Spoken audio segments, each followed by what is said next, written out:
Байығымыз келсе, мына жұмыстарды жасамау керек. Өзінде осылардың біразын жасап көрдім. Тек қана денсаулығыңа кетіресің. Қиналасың, ары кетсе күніне 30 мың теңге. Одан артық физически де үлгермейміз. Күніне 30 мың теңгеден артық тапқан күзетшіні көрдіңіз бе? Такси кім?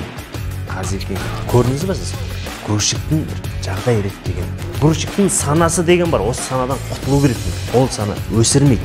2 сағат ноутбуктың алдында отырғанша 2 КАМАЗ түсіріп тастаған қаншама жастар үшін тиімді оқытты. Бір досым бар, 2000 метр жердің астына түсіп кетіп, шахтада жұмыс жасайды. Ол риск емес те. Менің қасыма келіп жұмыс жасау олар үшін риск. Стресспен ұйықтап жатсаңыз қалыпты жағдай. Стресспен келе жатсаңыз қалыпты жағдай. Стресспен біреумен сөйлесіп тұрсаңыз қалыпты жағдай. Стресстің ләззатын алатын кезі бар.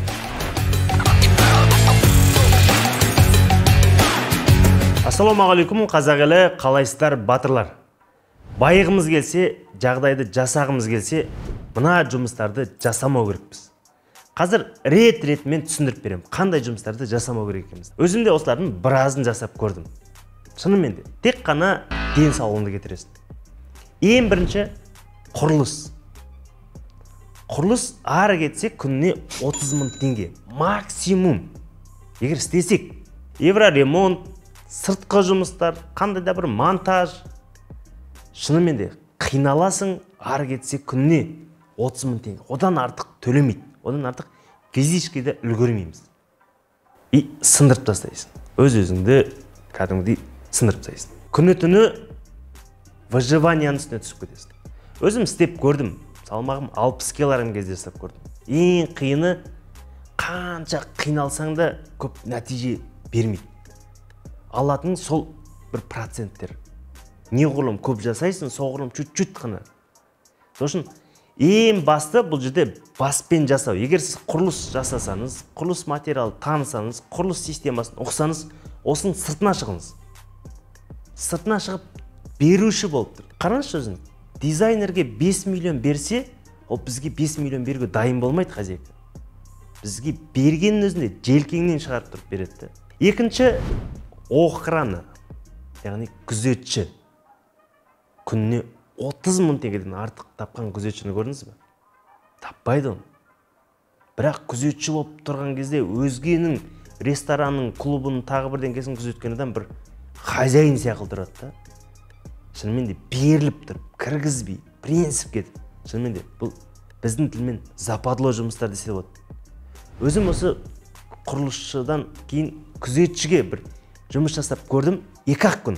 Маған тұрма, отырма, сөйтпе деген болмайды екен. Мен бірден шығып кете алдым. Енді шынымен де қазір не көп, әр қазақ бірінші құрылысшы, одан кейін күзетші. Одан кейін жастарымыз официант. Тағы да сол 30 мыңнан артық жоқ. Қараңыз, енді мына жерде бір нәрсе айтатын нәрсе бар. Сол ресторанның күзетшісі.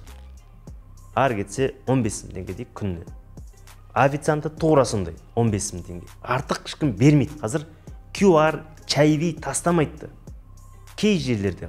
Қараңыз, сол ресторан бірақ өзге ұлттікі. Өзге ұлттың ресторанына 90 мың теңге тастап кетуге дайынбыз. Ол официанттан кейін шығамыз да такси ұстаймыз. Рестораннан шығып, таксиға 700 теңге беруге дайынбыз.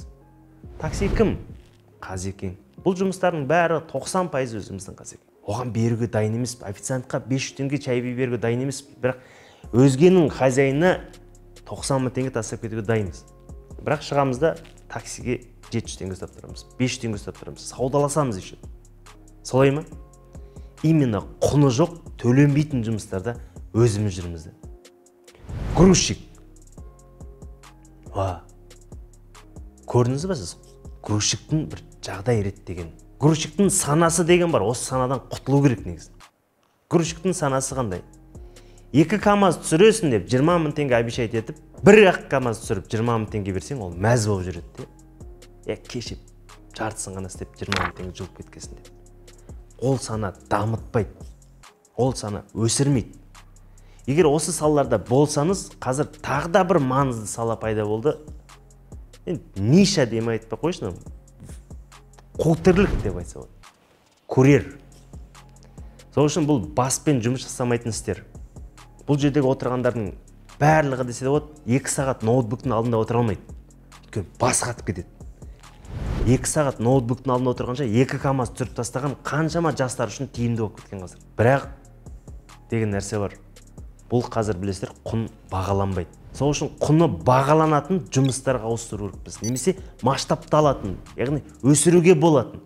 Миға төлеп береді, күніне 500 мың теңге төлеп береді керек болса. Өйткені мидың құндылығы өсе береді. Керек болса 5 миллион. Мен дегендер бар. Сағатына кәдімгідей сұрайды, 10 миллион сұрап тұр. Төлейсің оған керек болса. Сол үшін мына салалардың ешқайсысы бағаланбайды. Аяқ қолға маза бермейтін жұмыстардың ешқайсына төленбейді.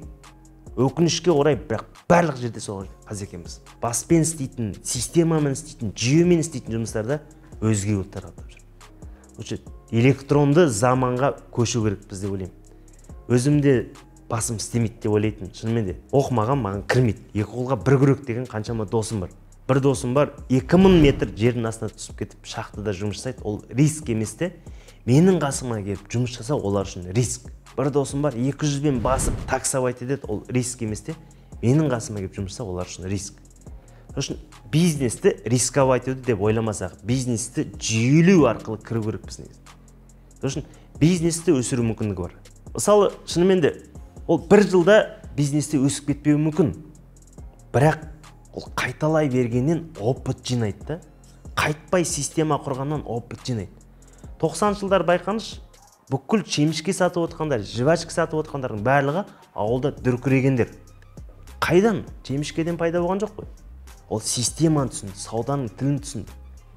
Қырғыздарды мысалы келтіретін сол 10 жылдың ішінде бүкіл базарға кіріп алды. Қазақстанның бүкіл базарында қырғыз ағайындар. Неге? О жақта ақша, живой ақша. Нольмен кеп кіреді. Сол үшін елімізде де жаңағы электрон система дайын заказдар шығып жатыр. Тек қана дұрыстап қамтамасыз ету формуласын құру.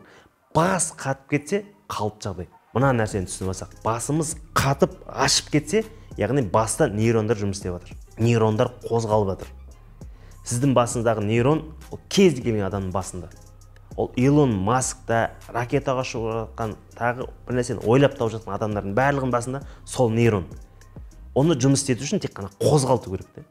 Ашып кетсе қалып жағдай. Стресспен ұйықтап жатсаңыз қалып жағдай. Стресспен келе жатсаңыз қалып жағдай. Стресспен біреумен сөйлесіп тұрсаңыз қалып жағдай. Стресстің ләззатын алатын кезі бар. Ол кезде әр мәселені өзіңіз шешіп, өзіңіз орындап алған сайын. Мына сияқты бас қатырмайтын жұмыстардан қашу керек. Бас қататын, басыңыз ашып кететін жұмыстарға кіріп, соның мәселесін шешіп алсақ, ар жағында үлкен шешу мүмкіндіктер бар. Неғұрлым көп мәселе шешесің, соғұрлым үлкен жаққа кіресің. Миымыз қандай стрессті көтере алады, қандай ауқымды проблеманы көтере алады, сондай мүмкіндік ашып бере алады. Түсіндіре алдым ба? Шынымен де егер осы жұмыстардың біреуін атқарып жүрсеңіз, төменге міндетті түрде жазыңыз. Бұл жерде мен айтайын деп тұрған жоқпын. Бірден кетпеңіз. Бала-шаға бар, кредит бар, анау бар, мынау бар. Ақырын, системны біреуге жасап көріңіз, бүйтіп көріңіз, сыртына шығып көріңіз, құрақ көріңіз, жүйелеп көріңіз. Одан кейін бар, мост жағу деген бар, жағасыз. Осындай жұмыс жасап жүрген бар қазаққа таратсаңыз жетеді қазір. Бұдан да басқа да тыпырлайтын салалар бізде жетеді. Өсетін салаға өту керекпіз. Өсетін сала бұл электронный заман. Нарыққа кіріп қойған электронный системаға кіру керекпіз. Бас қатыратын кез келді. Солай ма? Лайк басыңыз, өз ойыңызды айтыңыз, жан-жаққа таратыңыз. Бөліскен сайын, берген сайын береке артады деген бар. Міндетті түрде шынымен де әр қазағым жалғызымды іспен жасап жүрген Мыңбатыр даму орталығында болсаңыз, бұл мәселелердің барлығы аз уақытта шешіледі деген ойдамын. Аман болыңыз, сау болыңыз, тек қана өсіңіз.